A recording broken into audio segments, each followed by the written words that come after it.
Une vibration infernale. C'est quoi? Un 737 en danger. Des grincements, de drôles d'odeurs en cabine. C'est les moteurs? L'équipage était déconcerté. On était dans le pétrin. C'est un des pires drames aériens britanniques. Et son origine est stupéfiante. C'était difficile d'envisager une erreur aussi élémentaire. Pourtant, elle va provoquer une révolution. Ce que cet accident nous a appris a changé la donne.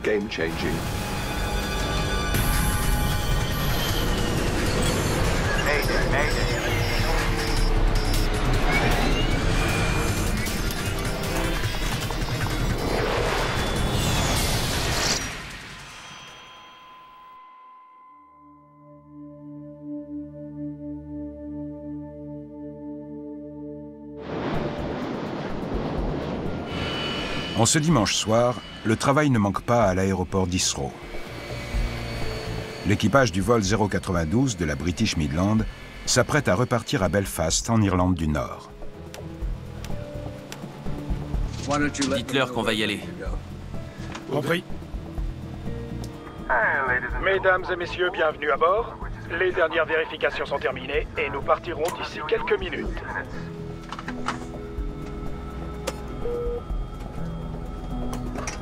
Il y a 118 passagers à bord de ce vol de nuit, dont un soldat britannique, Nigel Baldwin, qui retourne dans sa garnison d'Irlande du Nord. J'étais ravi. J'avais passé le week-end à finir les préparatifs du mariage. Je me suis installé confortablement, comme tout le monde, pour un vol agréable.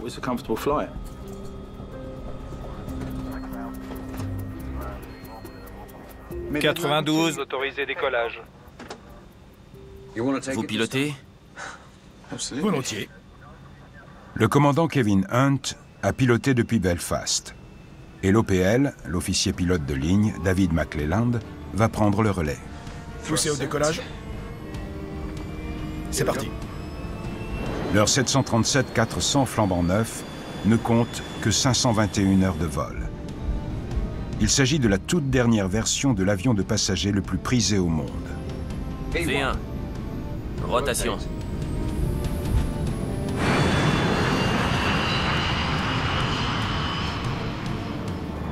Le vol ne doit durer qu'1 heure et quart. 92, autorisé niveau 3, 5, 0. Lorsque l'avion quitte l'espace aérien encombré d'Heathrow, le contrôleur l'autorise à rejoindre son altitude de croisière. Niveau 350, Midland 92.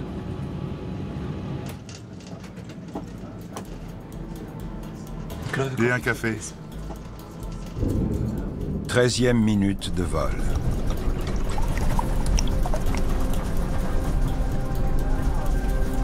C'est quoi?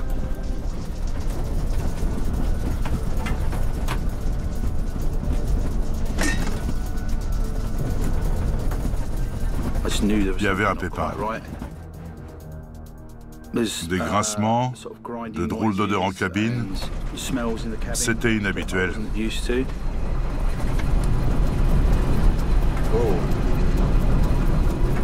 Tu sens ça? De la fumée? Un des réacteurs pose problème. Kevin Hunt reprend alors les commandes pour laisser son OPL en déterminer la cause.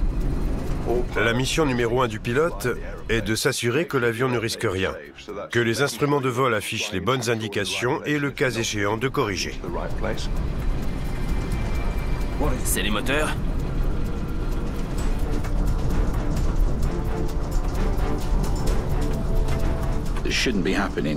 On entendait quelque chose et on le sentait dans notre corps. C'était un bourdonnement qui vibrait. Il y a le feu. Sur lequel? Le gauche. Non, le droit. Entre le vacarme et le reste, les pilotes ont très vite compris que c'était un des moteurs. C'était de là que venait la fumée, les vibrations et le bruit. Ils décident donc de diminuer la puissance de ce réacteur. Réduction des gaz. Réduit.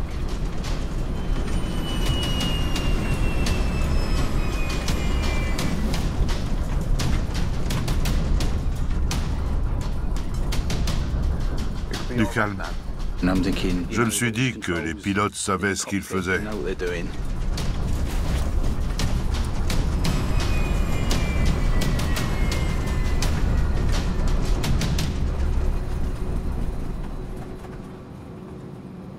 On dirait que ça va mieux.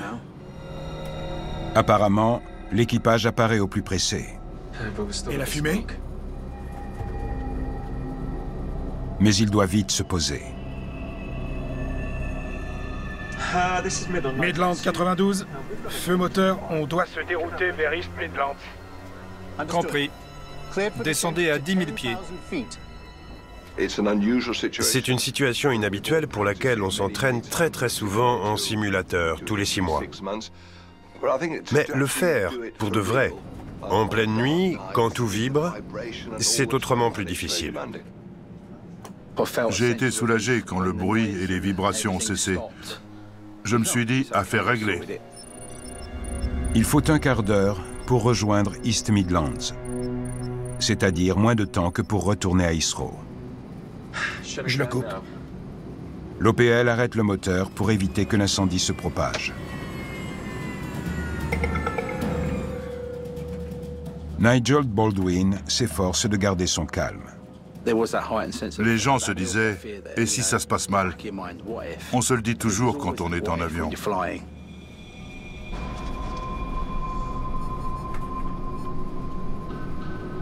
Mesdames et messieurs, suite à un problème, nous avons arrêté le moteur droit. Et nous nous déroutons vers l'aéroport d'East Midlands. Les hôtesses et les stewards ont pris nos plateaux et ils nous ont dit d'attacher nos ceintures. On a compris que l'équipage prenait ses précautions. Et je me suis dit qu'on était dans le pétrin.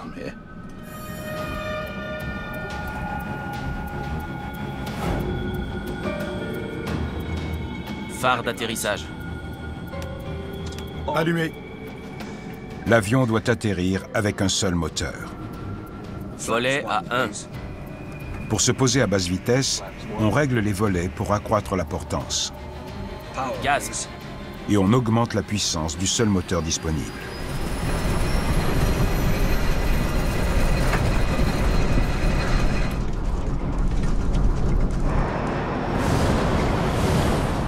Le bruit est revenu et ça a empiré. Les pilotes n'en reviennent pas. On perd l'autre. Le réacteur gauche semble lui aussi être en train de tomber en panne, ce qui va priver l'avion de toute poussée. Incendie sur le 1. L'alarme indique que les flammes sont en train de détruire le moteur. L'avion étant alors à moins de 300 mètres du sol, l'équipage doit réagir instantanément. Allumez l'autre. Mais c'est peine perdue. Je ne peux pas. Un des réacteurs est en panne, l'autre est en feu.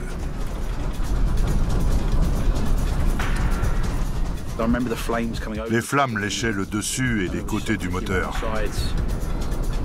Je vais planer. Le commandant redresse le nez de l'appareil pour se maintenir assez longtemps en l'air afin d'atteindre la piste. Mais d'autres alarmes se déclenchent. Merde.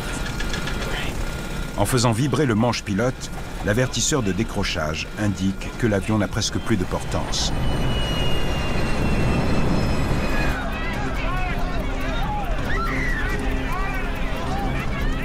Les gens hurlaient, pleuraient. Ils avaient peur de mourir.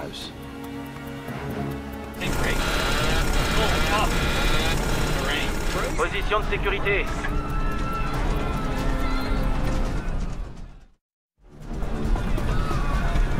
On va s'écraser.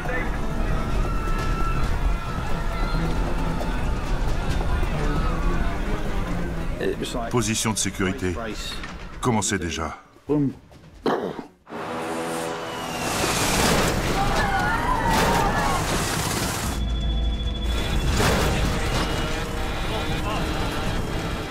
Le vent faisait peu de bruit. Il y avait sûrement un grand silence.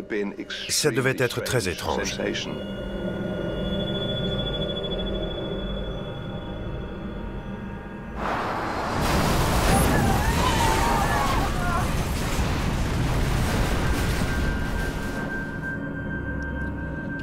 Mes bras ont volé dans tous les sens, jusqu'à ce que l'avion s'arrête. L'impuissance.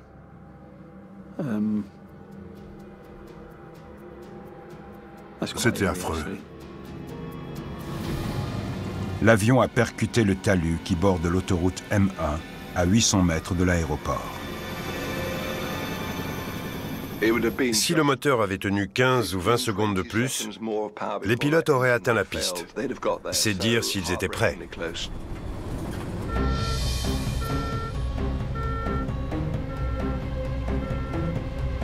Les services de secours arrivent en quelques minutes, mais ils ont le plus grand mal à atteindre les survivants.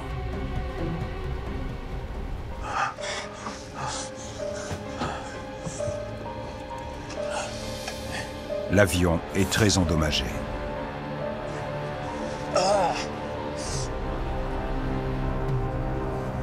Le temps qu'on dégage les débris du 737, Nigel Baldwin fait de son mieux pour aider une passagère.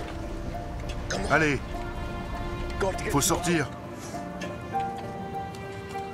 Je l'ai placé contre ma poitrine et je me suis traîné en arrière en m'agrippant au câble, au longeron, parce que l'avion...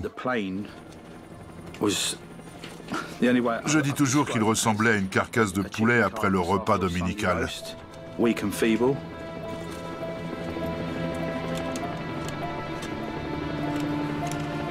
Les tronçons de fuselage risquant de glisser le long du talus et de faire encore plus de victimes, des spécialistes de l'AAIB, l'équivalent britannique du BEA, expliquent comment les arrimer. On a été très pragmatique. Avec des cordes, on a attaché la queue à des arbres pour qu'elle ne bascule pas.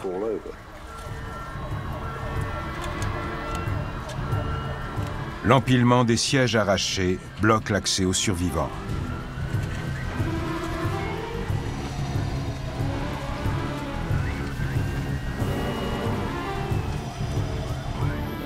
Malgré l'affluence sur la M1, aucun automobiliste n'a été blessé. Il n'y a eu aucune victime au sol, ce qui était incroyable. Sur les 126 personnes qui étaient à bord, il y a 87 rescapés, dont beaucoup sont blessés, comme Kevin Hunt. Le talus était tellement raide que les services de secours ont dû former une chaîne humaine. Au fur et à mesure qu'on désincarcérait les victimes de l'épave, les civières passaient d'un individu à l'autre jusqu'à ce qu'elles arrivent aux ambulances.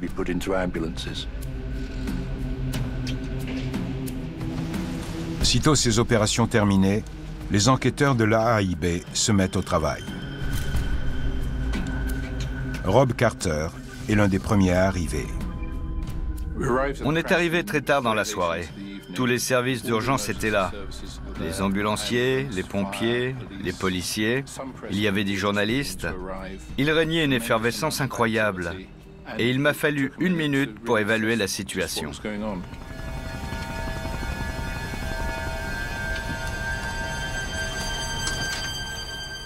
C'était spectaculaire. Dans l'épave, en observant le plafond, j'ai vu qu'il n'y avait plus de compartiment bagages, ce qui était très curieux. Et je me suis demandé où était le plancher.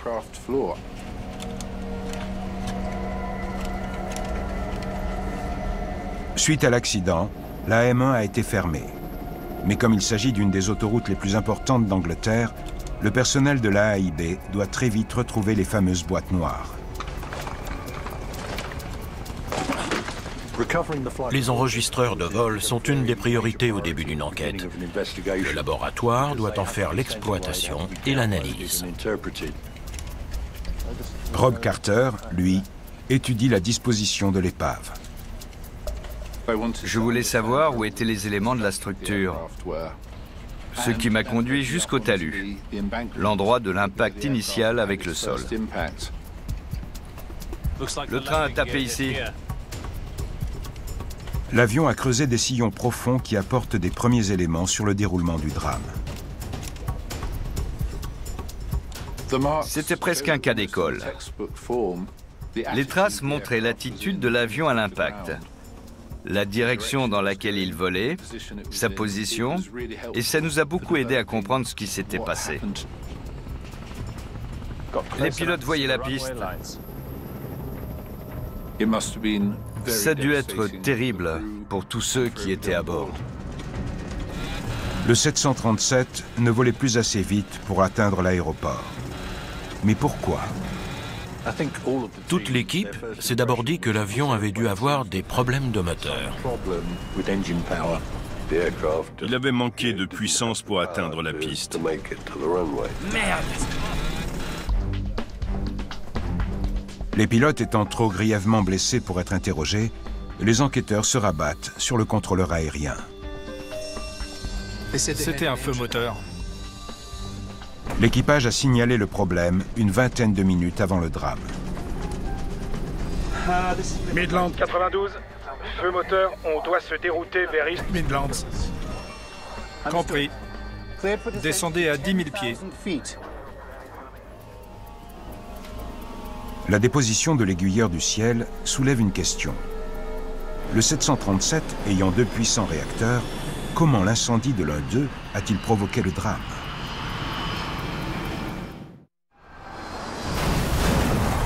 Suite à l'accident d'un avion britannique qui a provoqué un choc parmi les usagers des transports aériens du Royaume-Uni, Christopher Pollard de l'AAIB analyse les moteurs.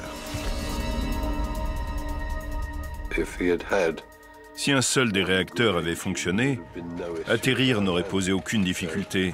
C'était le premier mystère à élucider. Les dégâts des aubes confirment rapidement l'intuition de l'enquêteur. Aucun des moteurs ne fonctionnait quand l'avion a touché le sol.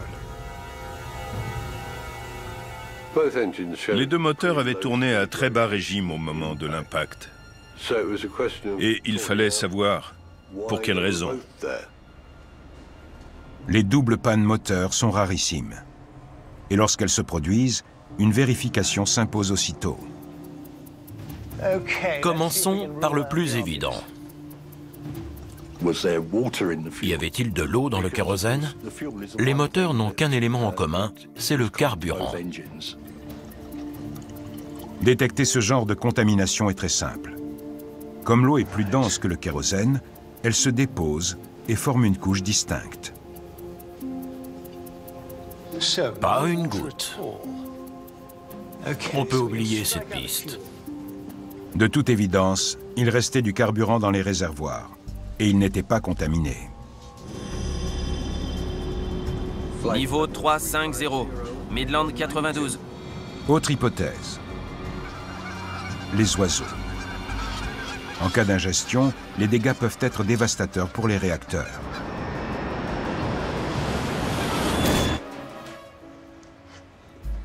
Les ultraviolets vont faire luire les traces éventuelles de sang et de tissu.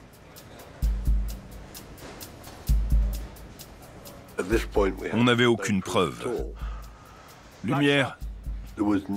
Rien n'indiquait qu'un impact d'oiseau était à l'origine de la déformation d'un certain nombre d'aubes. Le 737 est tombé à 1500 mètres de la bourgade de Kegworth et de nombreux témoins l'ont vu descendre avec un moteur en flammes. Mais certains ajoutent une précision intéressante. On aurait dit une bétonnière. Il faisait un boucan qu'on n'attend pas d'un avion, sauf s'il a de gros ennuis. Les témoins disaient que l'avion avait fait beaucoup de bruit. Certains ont parlé d'un grincement métallique. D'autres ont également vu des débris tomber à plus de 3 km du lieu de l'accident. La police nous a fourni une équipe de recherche qui a fait une fouille minutieuse dans les champs des environs et qui nous a rapporté énormément de fragments. Ces morceaux sont sûrement les premiers à être tombés. Et ce sont des indices particulièrement importants. À charge pour Christopher Pollard de comprendre le pourquoi de leur arrachement.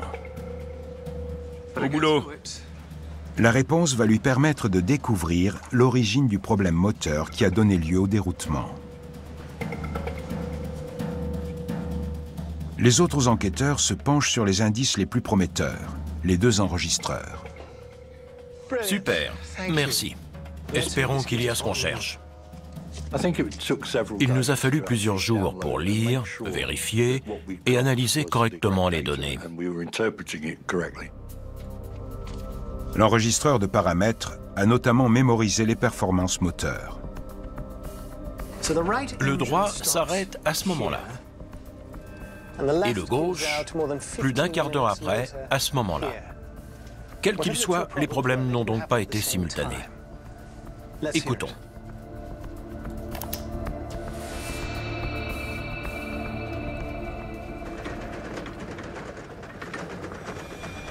C'est le moteur qui vibre. Ça ne peut être que ça. L'enregistreur phonique devrait fournir un meilleur aperçu des événements. Alors, messieurs, cet appareil enregistre ce qui se passe dans le poste de pilotage, ce que l'équipage se dit, les bruits liés au vol. Et naturellement, les échanges entre les deux hommes étaient d'une importance cruciale. Il est surpris. C'est les moteurs? On a entendu des claquements, des secousses, et de toute évidence, l'équipage était déconcerté. Sur lequel? Le gauche. Non. Le droit. Il a dit le droit? Ce qui était un peu mystérieux, c'était que l'enregistreur phonique laissait entendre que les pilotes avaient conclu à une défaillance du réacteur droit. À ce moment-là, il fonctionnait. On supposait que le droit avait été coupé, alors que c'était le gauche qui fonctionnait mal. Donc il fallait recueillir la version de l'équipage. Je vais faire de mon mieux. J'ai autant besoin de comprendre que vous. Le commandant de bord étant toujours convalescent, les enquêteurs interrogent l'officier pilote de ligne. L'avion était neuf. On ne comprend pas ce qui s'est passé. Alors expliquez-nous. D'abord, il y a eu le moteur droit. Il vibrait très fortement et le commandant Hunt a suggéré de réduire les gaz. Réduit. Je peux prendre un verre d'eau?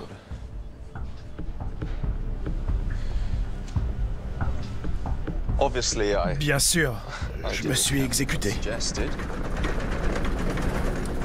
Et après l'avoir fait, les vibrations ont cessé. On dirait que ça va mieux. Les vibrations et le bruit ont disparu. Comme si les pilotes avaient fait ce qu'il fallait. L'AAIB envisage alors une hypothèse pour le moins inhabituelle. Les deux pannes moteurs ne sont peut-être pas liées. Incendie à gauche et autre chose à droite.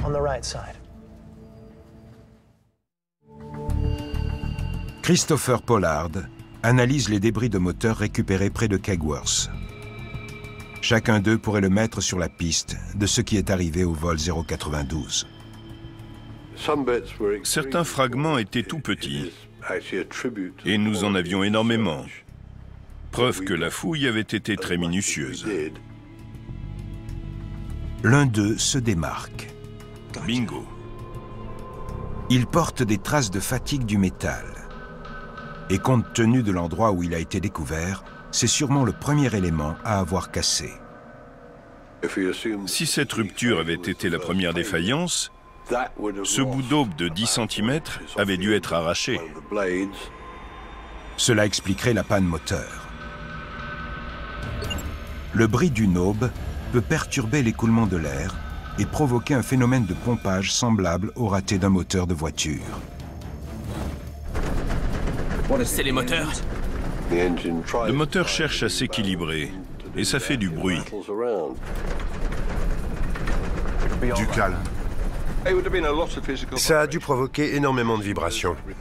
Les passagers ont déclaré que le bruit ressemblait à celui d'un sèche-linge rempli de cailloux. C'était très violent. Chaque aube étant unique, l'ingénieur espère que l'examen métallurgique permettra de déduire de quel moteur provenait celle qui a cédé. Théoriquement, les aubes sont toutes fabriquées à partir du même alliage.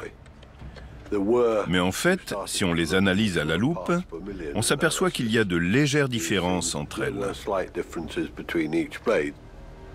La réponse tombe rapidement. Aube 17, moteur gauche. La première aube à avoir cédé, et qui a par conséquent été à l'origine des vibrations, provenait donc du réacteur gauche. Dans ce cas, pourquoi les pilotes ont-ils arrêté le droit? Vu leur expérience, j'ai du mal à croire qu'ils aient coupé le mauvais. Plusieurs instruments décrivent le fonctionnement des moteurs, dont un qui mesure les vibrations. Les enquêteurs titulaires d'un brevet de pilote de ligne étaient très sceptiques, parce que l'équipage était chevronné, bien formé, surtout le commandant. Sur lequel? Le gauche. Non, le droit. Donc, c'était difficile d'envisager une erreur aussi élémentaire. Voyons si le gauche et le droit ont été montés à l'envers. Les enquêteurs se demandent si un indicateur défectueux a transmis des indications erronées au pilote.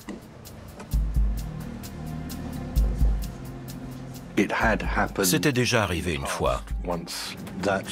Les branchements avaient été intervertis.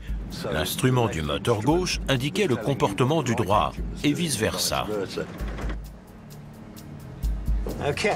Impossible de faire erreur. On ne peut pas les mélanger. Les fiches qu'on insère à l'arrière des instruments sont équipées de détrompeurs. On ne peut pas brancher à droite ce qui va à gauche et inversement. Les tests sont concluants. Les indicateurs fonctionnaient normalement et les branchements étaient faits correctement. Autre hypothèse. L'intensité des vibrations a peut-être nui à la bonne lecture des indicateurs. Qu'en dites-vous? Un commandant de bord américain, dont le 737 avait lui aussi été victime de fortes vibrations, avait déclaré que son tableau de bord était devenu totalement flou, illisible. Il y avait de quoi s'inquiéter, parce que des arrêts de moteur, les pilotes en font plusieurs chaque jour à travers le monde. Mais c'est très rare qu'ils se trompent de côté, donc c'était un événement marquant.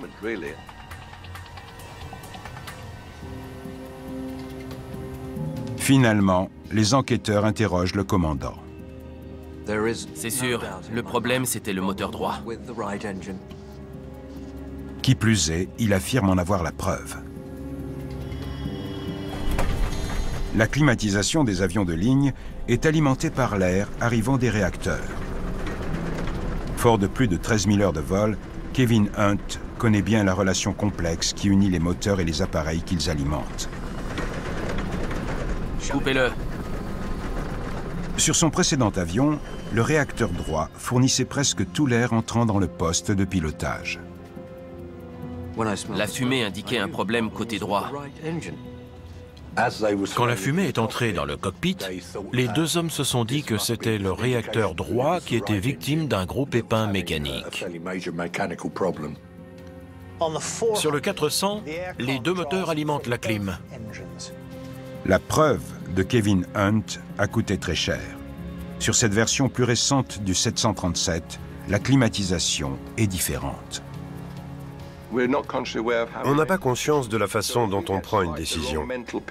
Si on a une image mentale erronée, on s'appuie sur un postulat partiellement faux, ce qui peut avoir des conséquences dramatiques. Et le commandant avait une autre raison de croire qu'il s'agissait bien du moteur droit. Le gauche. Non, le droit.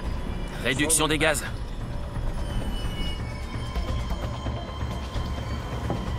Ma langue a fourché, c'est tout. On ne saura jamais pourquoi il a changé d'avis. Ces hommes venaient de vivre l'expérience la plus traumatisante qui soit, et on leur demandait de nous l'expliquer en détail. L'agencement des indicateurs pourrait fournir un début d'explication. Le droit. Le droit. Je commence à comprendre. Les indicateurs de vibration moteur sont sur la droite du tableau de bord. Et en situation de stress, l'OPL a peut-être cru que c'était ceux reliés au moteur droit. Le problème vient bien du droit. Mais si l'équipage a coupé le droit, qui fonctionnait correctement, pourquoi les vibrations se sont-elles arrêtées dans celui de gauche, le défectueux? Ils ont réduit la puissance du droit, mais pour une raison inconnue, celle du gauche a diminué. Il manque une pièce déterminante à ce puzzle. Les enquêteurs analysent les actions des pilotes du vol 092. Quand les ennuis apparaissent, ils réduisent les gaz à droite. On dirait que ça va mieux. Et tout semble réglé. Ça a été la confirmation la plus importante qu'ils avaient pris la bonne décision et que le problème était bien à droite. Sauf que l'OPL a fait un réglage quelques secondes avant l'arrêt des vibrations. Mais bien sûr. Il a débranché l'automanette. Réduction des gaz. Pour réduire la puissance, l'OPL doit au préalable débrancher l'automanette. Coupé. L'automanette est la partie du pilote automatique qui gère la puissance. Et passer en manuel entraîne une réduction des gaz des deux côtés. D'où une amélioration temporaire mais spectaculaire des performances à gauche. Le moteur était endommagé, mais il fonctionnait à bas régime. Une puissance qui suffisait puisque l'avion était en descente. Ça a sûrement été le coup de grâce, parce que les pilotes ont cru que la mesure qu'ils avaient prise, arrêter le moteur droit, était la bonne.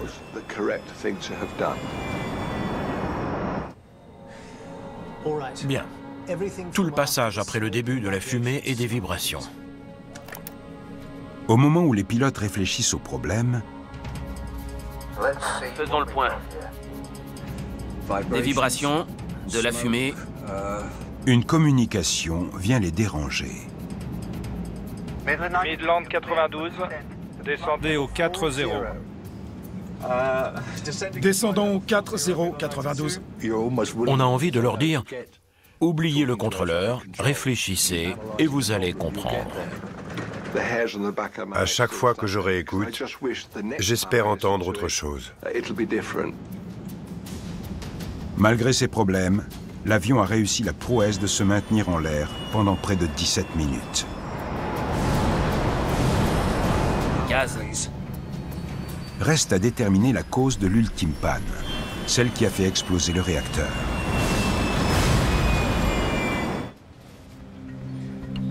Christopher Pollard découvre des éraflures profondes dans le revêtement acoustique qui assourdit le bruit du réacteur gauche.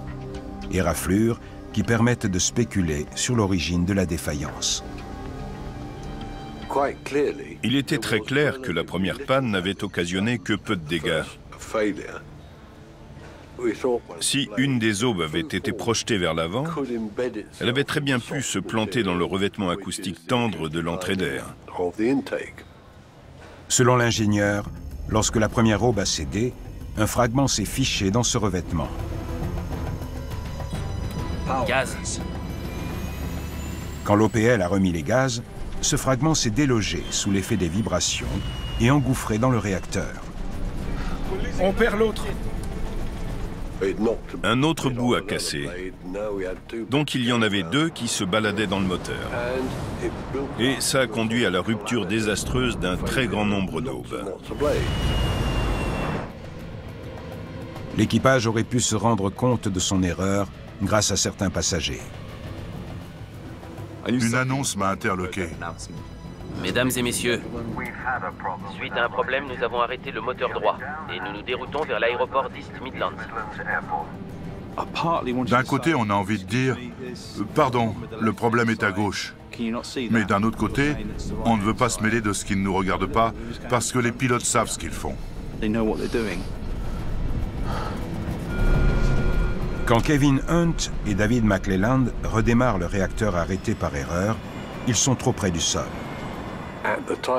Quand le moteur est tombé en panne pour de bon, il était trop tard pour faire repartir l'autre. Parce que remettre en route un turboréacteur prend un certain temps. L'avion ne peut que s'écraser.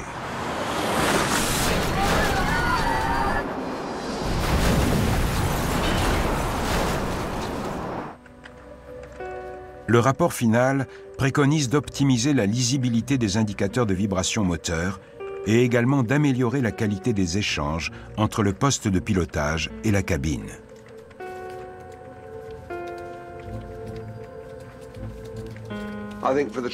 Si les passagers remarquent quelque chose de bizarre, sur les ailes ou ailleurs, ils doivent le signaler. Il faut que leur message remonte jusqu'au pilote.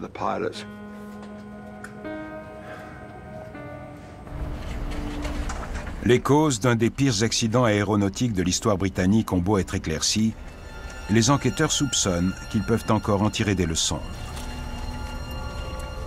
Il s'en est fallu de très peu que d'autres passagers survivent. Et c'est pour ça qu'il était aussi important d'étudier ce qu'il s'était passé pour améliorer les choses.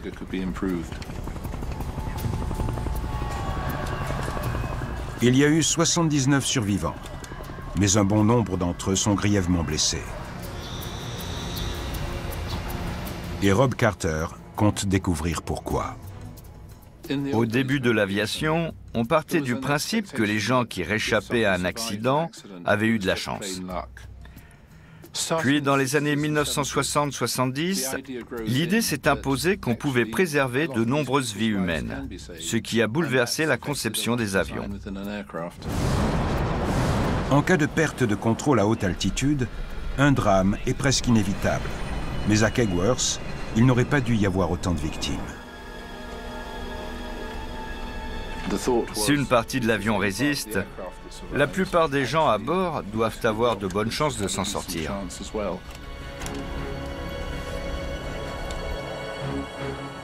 Les dossiers médicaux répertorient les blessures de chaque passager. C'était émouvant. Si on fait ce métier, c'est forcément par altruisme. Rob Carter compare les blessures des passagers par rapport à l'emplacement de leur siège. Les gens à l'avant ont été les plus gravement blessés, suivis par ceux qui étaient en arrière des ailes, et les moins touchés étaient dans la queue. Pourquoi certains endroits sont-ils nettement plus dangereux? Les sièges cassés fournissent une piste intéressante. Les sièges présentaient des caractéristiques très importantes. Certaines des lésions les plus graves ont été infligées par les sièges arrachés. Conçus pour protéger leurs occupants en absorbant le nombre élevé de jets enregistrés à l'impact, ils n'ont apparemment pas rempli leur office.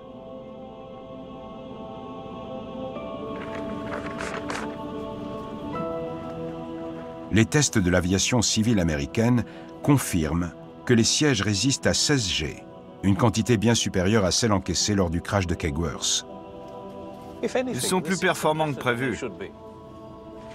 Manifestement, il y a eu un problème. Rob Carter examine les sièges du vol 092 pour comprendre pourquoi ils ont été arrachés, afin d'améliorer la sécurité des futurs passagers.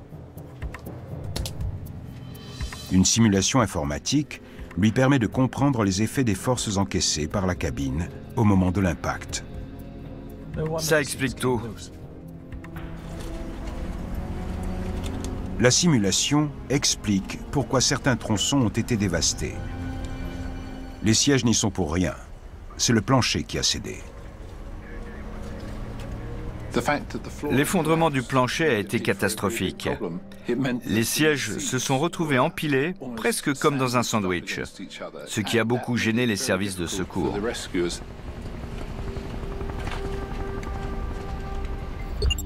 Les sièges doivent rester vissés à travers le plancher, à la solide armature métallique de l'avion.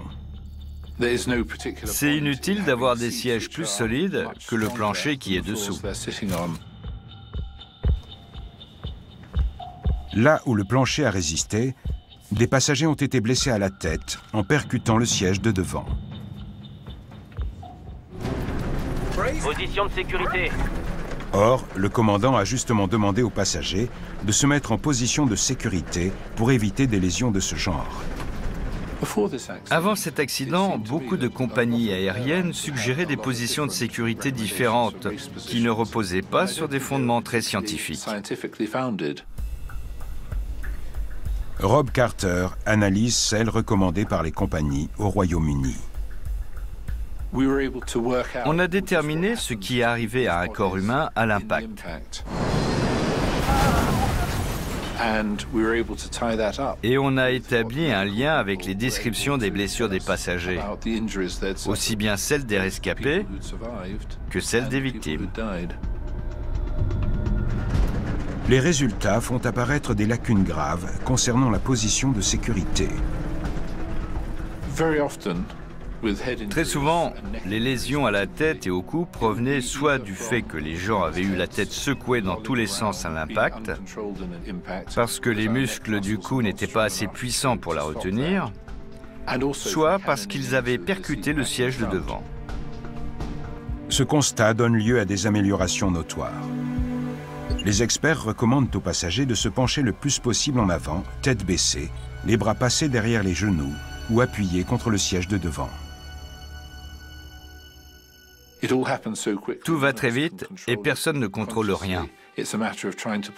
Donc il faut adopter une position minimisant les effets de l'impact. Depuis Kegworth, les avions aussi ont changé. Les planchers sont plus résistants et les compartiments bagages sont fixés à des montants plus robustes pour ne pas tomber.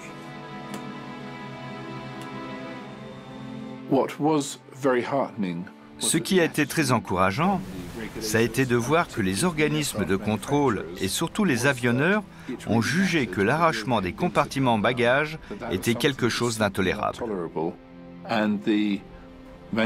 Et les constructeurs ont fait de gros efforts pour que ce genre de choses ne se reproduise plus. Après l'enquête, la compagnie aérienne licencie les 2 pilotes. Je ne leur en tiens aucunement rigueur. Il y aura toujours des gens victimes des erreurs des autres, et le mieux à faire, c'est d'en tirer les leçons. C'est très gratifiant de voir que cet accident a donné lieu à de vrais changements et à des améliorations réelles de la résistance à l'impact. C'est immensément triste de se dire qu'il a fallu autant de morts et de blessés, dont certains n'ont jamais retrouvé une vie normale. Mais je me réjouis qu'il en soit sorti quelque chose de positif. Ce que cet accident nous a appris a changé la donne dans le domaine du transport aérien. Et heureusement, voler est aujourd'hui extrêmement sûr. La partie dangereuse, c'est d'aller à l'aéroport.